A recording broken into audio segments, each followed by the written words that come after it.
Hello, beautiful souls, and welcome back to another episode of Divine Feminine Awakened. I'm Melanie, your guide on this journey, and today we're diving into the third episode in our six-part series on self-acceptance. In our last episode, we explored the concept of impermanence and how embracing the ever-changing nature of life can deepen our sense of peace and presence. This week, we're turning our attention to two powerful and sometimes challenging forces that can transform our lives and the world around us: compassion and kindness.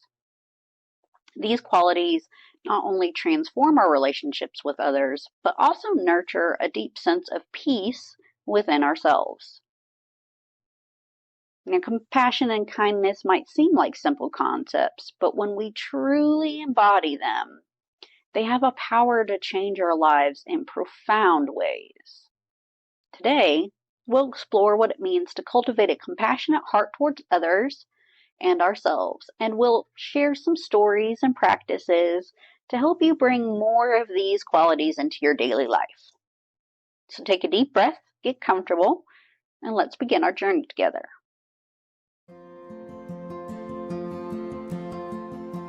Let's begin to talk about compassion. Compassion is the ability to feel and understand another's suffering and then to be moved to relieve it. So it's more than empathy. It's more than just relating to how someone feels and being in it with them, but it's going beyond that. It's taking action to then find a way to relieve that suffering.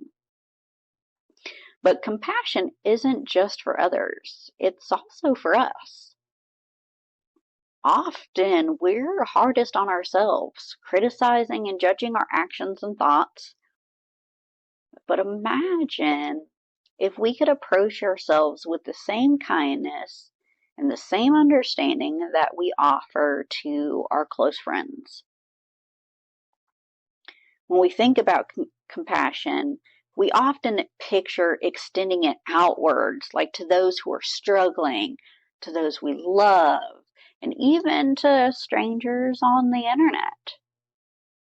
But self-compassion is equally important, though often overlooked. It's about recognizing our own pain, our own moments of weakness, and then responding with gentleness rather than harshness. Consider this. How many times have you berated yourself for making a mistake? For not being, and I'm doing air quotes here, good enough? Or just not meeting your own expectations?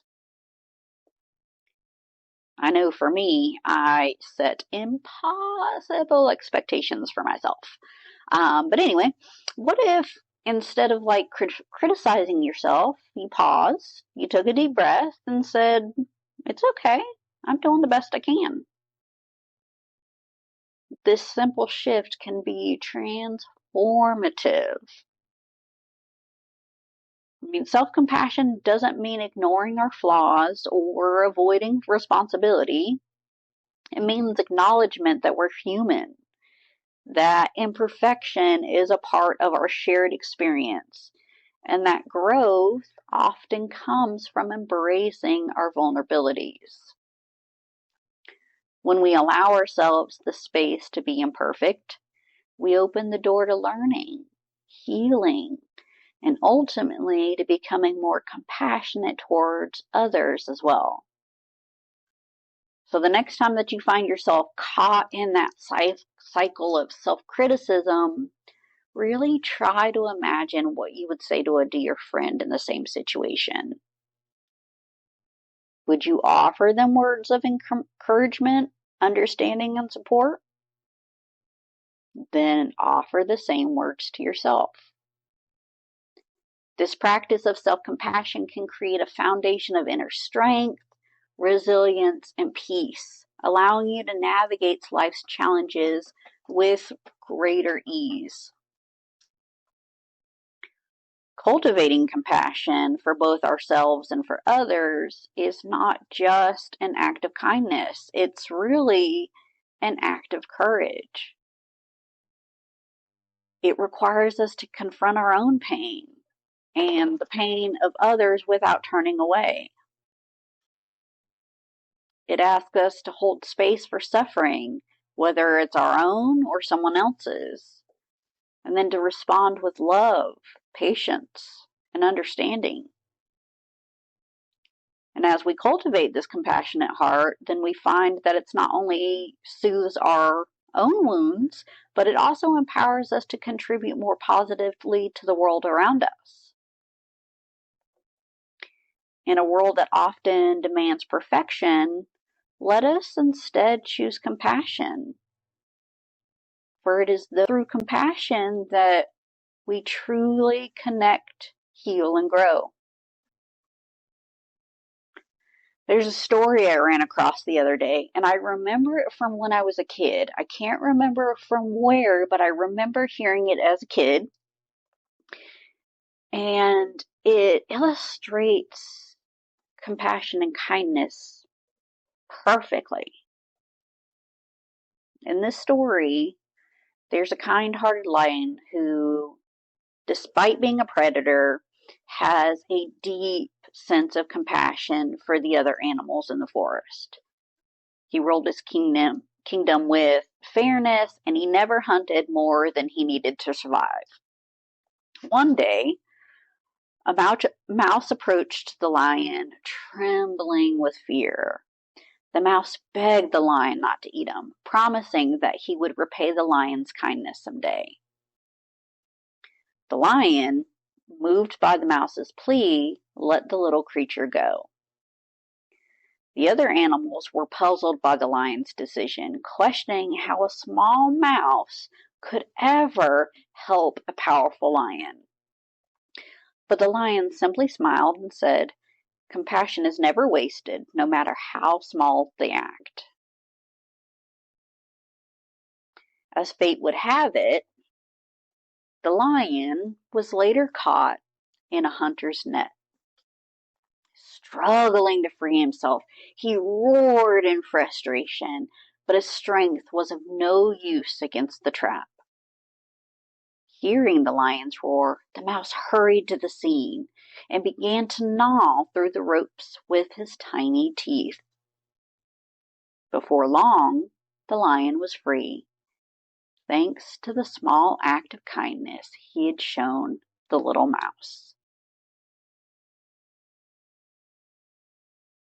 This story reminds us that compassion, no matter how small, has the power to create ripples that come back to us in unexpected ways. When we approach others with kindness, we create a network of support and love that ultimately benefits everyone.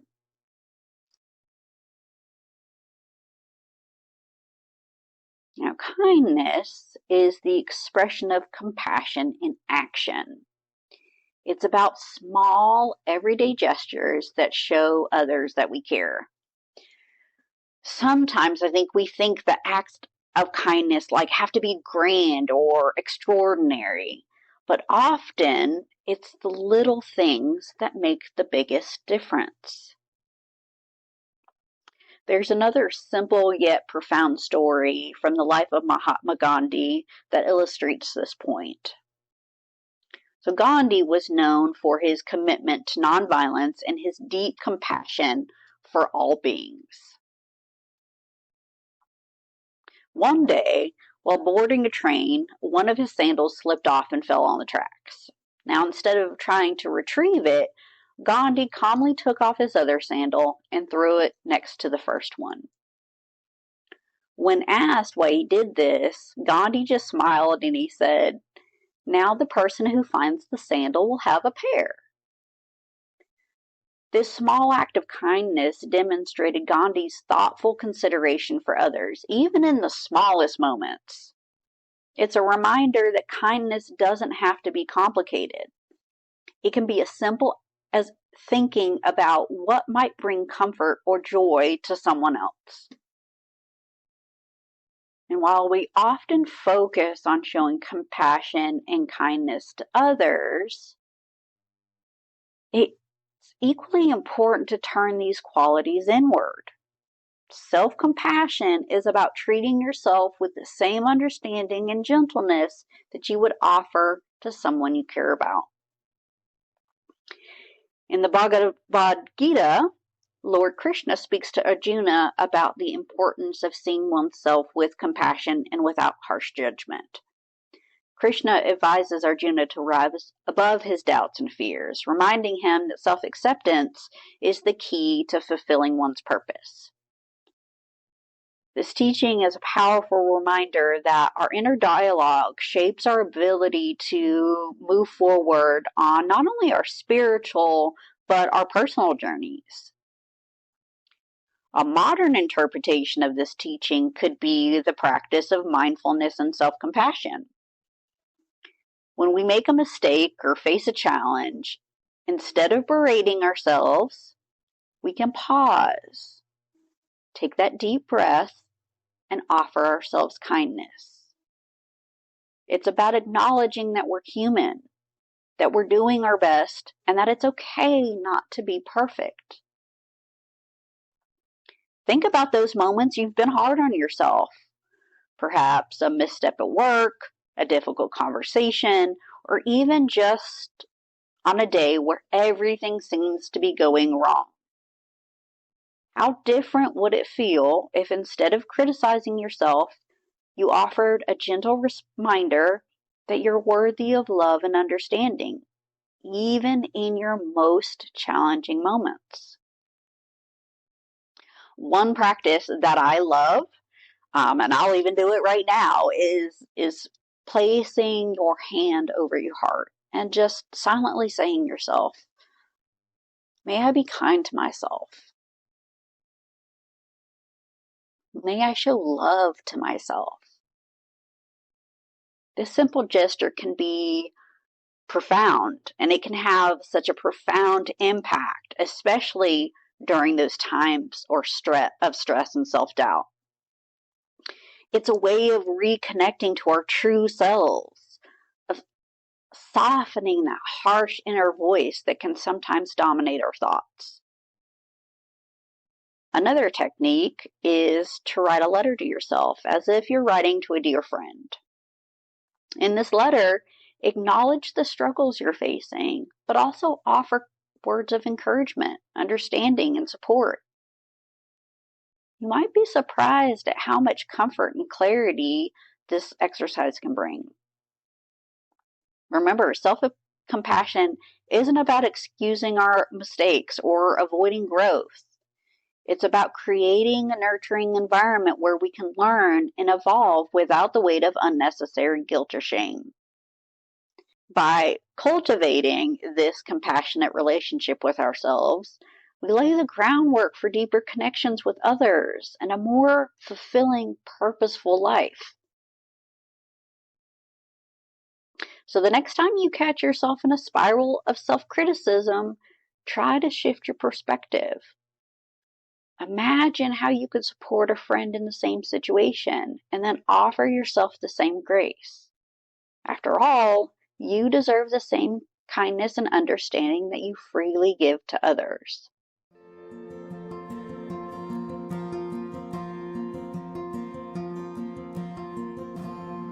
To help cultivate these qualities of compassion and kindness within ourselves, let's move into a brief yoga sequence that's designed to open the heart and center the mind.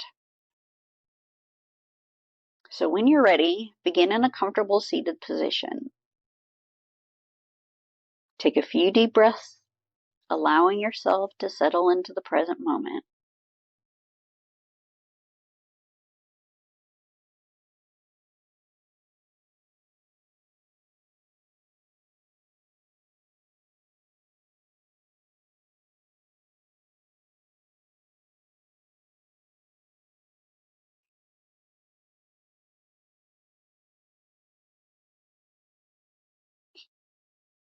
Inhale, reach your arms overhead, lengthening your spine.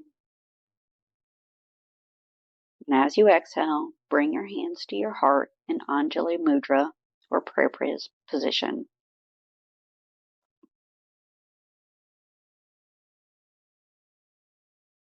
Continue to breathe deeply in this present moment.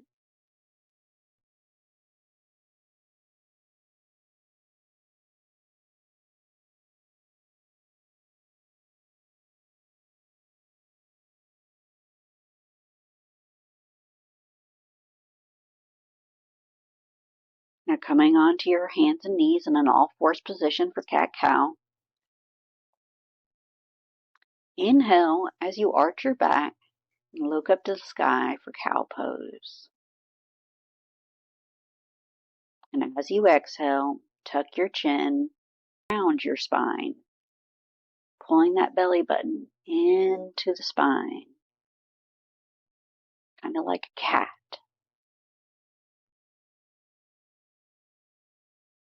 And again, with your inhale, arch your back, look up to the sky, and exhale as you round your spine, tucking your chin.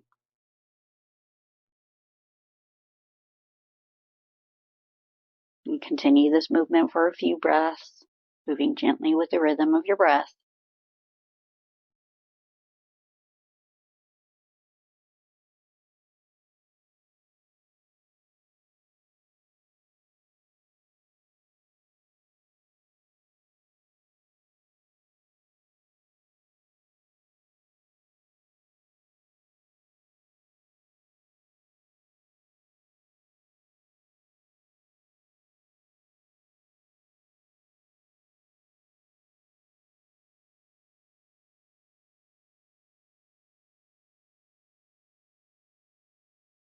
And from here, come into child's pose.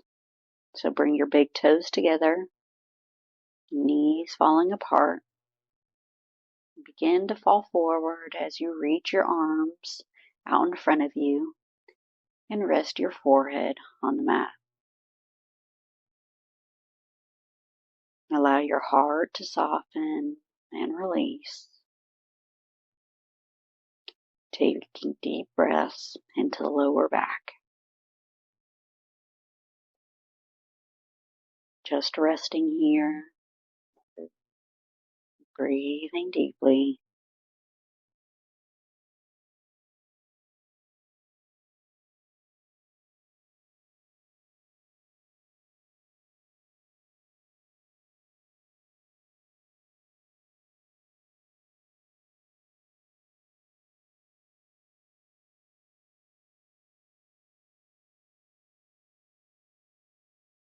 And we're going to transition into our downward facing dog. So coming back into an all fours position, making sure that your shoulders are stacked above your wrist, knees are hip width apart. Go ahead and tuck your toes and spread your fingers wide. And when you're ready, begin to lift from your hips and push back towards the sky. When you feel like you've got a good length here, pressing away from your mat with your arms, remember to drop your shoulders from your ears.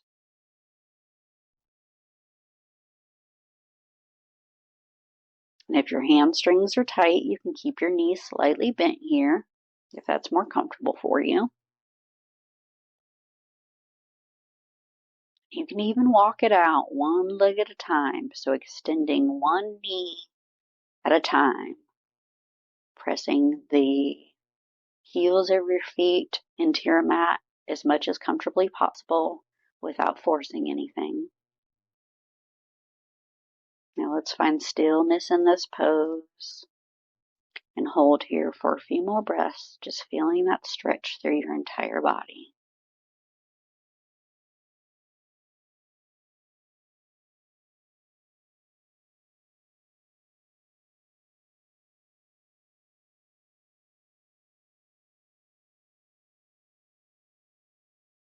Now with your next inhale, step your right foot forward and left knee to the mat, making sure your hips are square.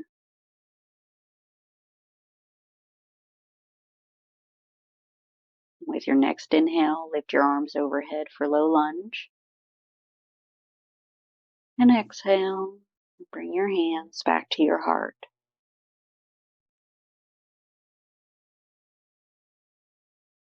And take a moment to feel the openness in your chest, the space in your heart.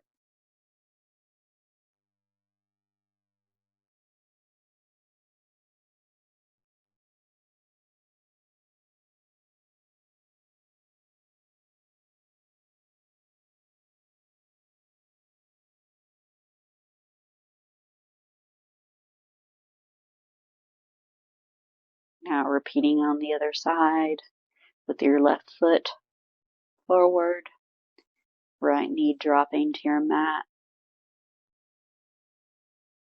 With your next inhale, reaching your arms overhead.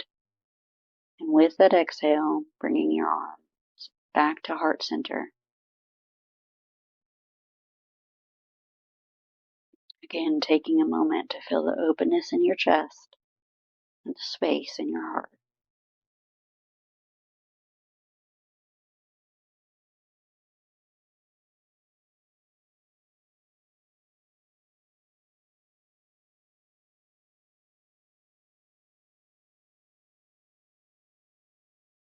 Great job. And finally, let's come to a seated position. With your ankles crossed in front of you, placing your hands on your knees, palms facing down. And close your eyes and breathe deeply, allowing this practice to integrate within you.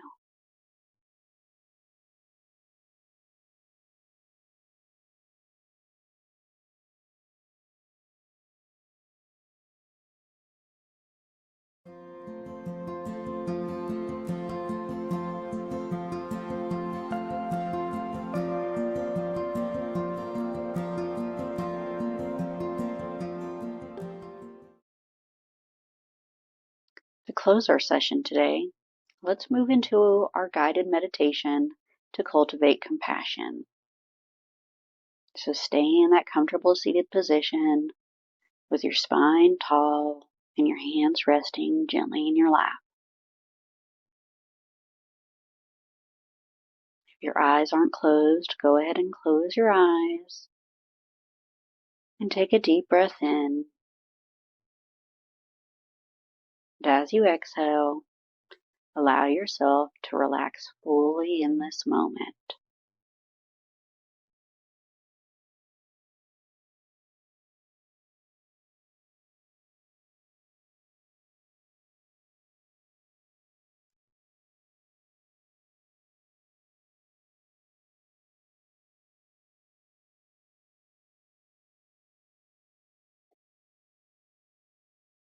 Begin by bringing to mind someone you care about.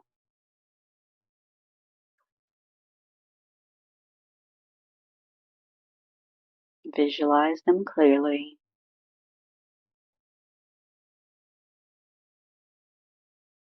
Have a good picture of them. Silently repeat the phrases, "May you be happy. May you be healthy. May you be safe. May you be at ease."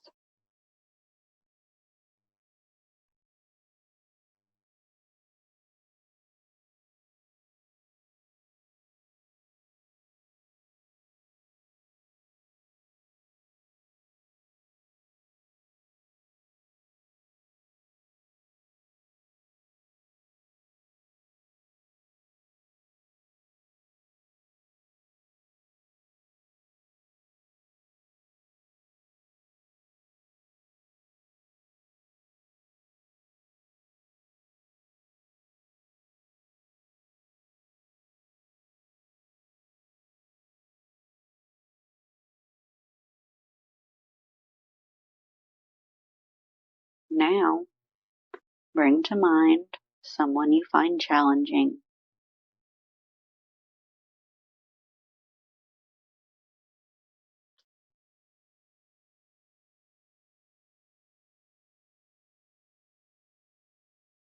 See them clearly in your mind and offer the same loving kindness. May you be happy. May you be healthy.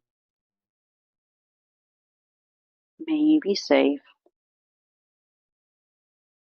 May you be at ease.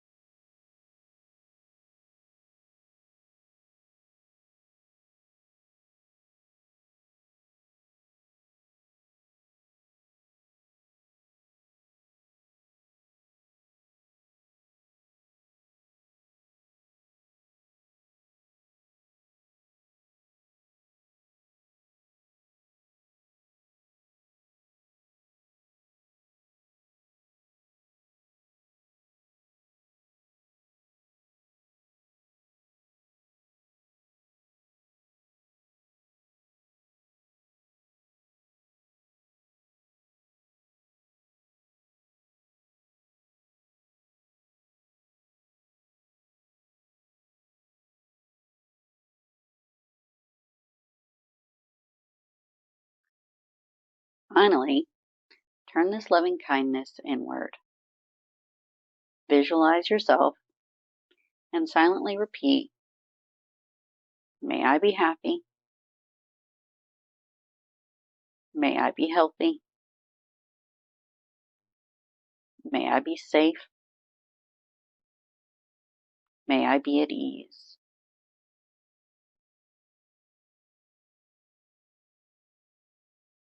Allow yourself to feel the warmth and compassion in your heart, extending it to yourself and others.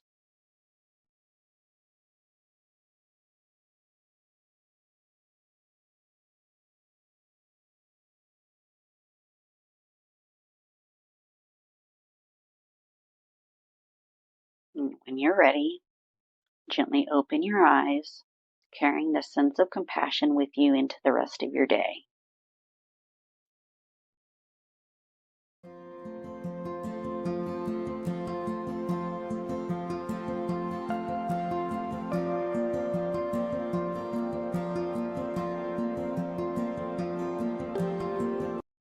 Thank you for joining me today. Remember, compassion and kindness are gifts we not only give to others, but to ourselves. They have the power to heal, to connect, and to bring peace into our lives. Next week, we'll dive into the topic of purpose and meaning, discovering and aligning with our life's true purpose. It's our 4th episode in the series on self-acceptance, and I can't wait to explore this journey with you. Until then, embrace the flow of life, honor your journey, and remember, every moment is a gift. Namaste.